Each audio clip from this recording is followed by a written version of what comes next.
If you shoot some mid-range shots in a game or in practice, but you're not making them as much as you wanted, it could be because you're not doing some very important things. But first, you could be asking, why I should shoot from there? Why I should shoot from the mid-range? Nowadays, the mid-range shots are very overlooked by the 3-point shots. But exactly because of that, you can make more mid-range shots than ever before. This is possible because everyone thinks that you want to make a 3-point shot, even in the moments when the 3-point shot is not the best option. What that means is, you can bait someone of doing the wrong movement, the wrong defense plan, by faking that you're going to shoot a 3-point shot. So, when catching a ball in the corner, nowadays, you can easily do a pump fake, then the defender will contest you, you jump, you try to block you, and you can easily infiltrate. Or like fake a step back, and so many other types of plays.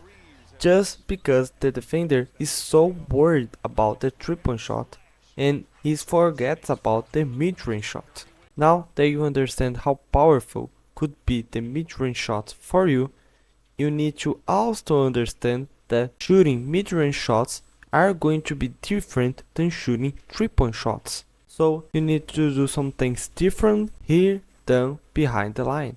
So these are some of the mechanics that you must implement, you must do if you want to shoot better in the mid-range. The first one is a little bit weird to explain, but in very simple terms, you don't need to be 100% fluid when shooting, but it's not what you're thinking. You still need to have fluidity when shooting. It's one of the most important things to have. What we are going to do here, when you are shooting, when the ball comes to your set point, we are going to do a little pause. The idea here is that when we shoot, we jump. Instead of jumping in the same time that we are going to release the ball to have the most power when shooting, what is a wonderful thing for 3-point shots, we are going to jump, reach the max height of our jump, and then we start to release the ball. The different thing here is that now, with this extra height, you will have a shot that will be more hard to contest for the defender. And even if you lose some power in that process, this is not that important since it is a mid-range shot, not a 3-point shot. And you don't need a lot of power when shooting from there anyway. So, this is what I meant to not be 100% fluid when shooting mid-range shots. Try to do this pause to be able to make more shots without getting blocked.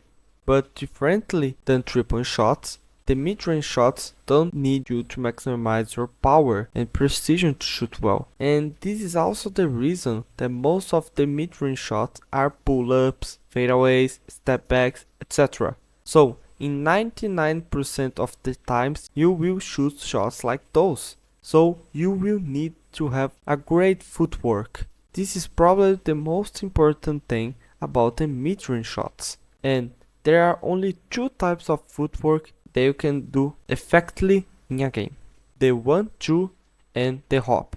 I'm going to explain each one of those and show mechanics that you can do.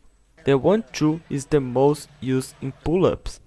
Here you have more control and consistency when shooting, since you will have a more solid base when shooting. This is very easy and basic. You do one step, then you do the other one.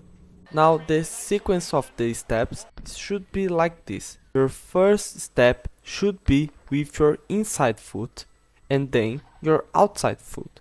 So if you are infiltrating to the right and the ring so is in your left, your first step should be with that left foot and then the right one. And it's the other way around if you're infiltrating to the left. Another thing to keep in mind if you want to shoot very fast is to do the second step. You need to stick that toe. When you do that, you can transfer the energy, the momentum of the movement before the shot much faster than if you go heel first, then feet, then toe. Much more faster if you just go toe and bang. You're going to be way more explosive and faster shooting those pull-up shots. But there are some problems here. Sometimes you will just see that doing a 1-2 footwork is not the best choice, or you will just feel uncomfortable. So what should I do? The other footwork is the hop. The hop is most used in catch and shoot shots, but you can also work on the pull-ups very easily. You can generate more power and it's quicker if you get a good rhythm, but is way more inconsistent and hard to get it right than the 1-2. What you're going to do is, before the ball reaches you, before you grab the ball, you do a tiny hop.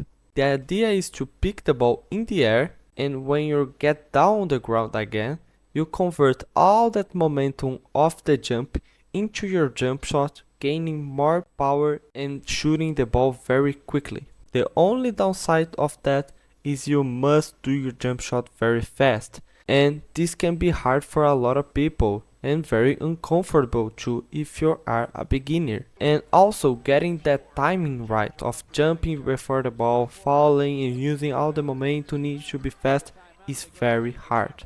You can do the hop also when you're going to a pull-up, and you can do that by yourself instead of needing someone pass you the ball. And you can do this, so instead of hopping before receiving the ball, you are going to dribble, and then when your hand leaves the ball, you're pushing the ball on the ground. Now you do the hop.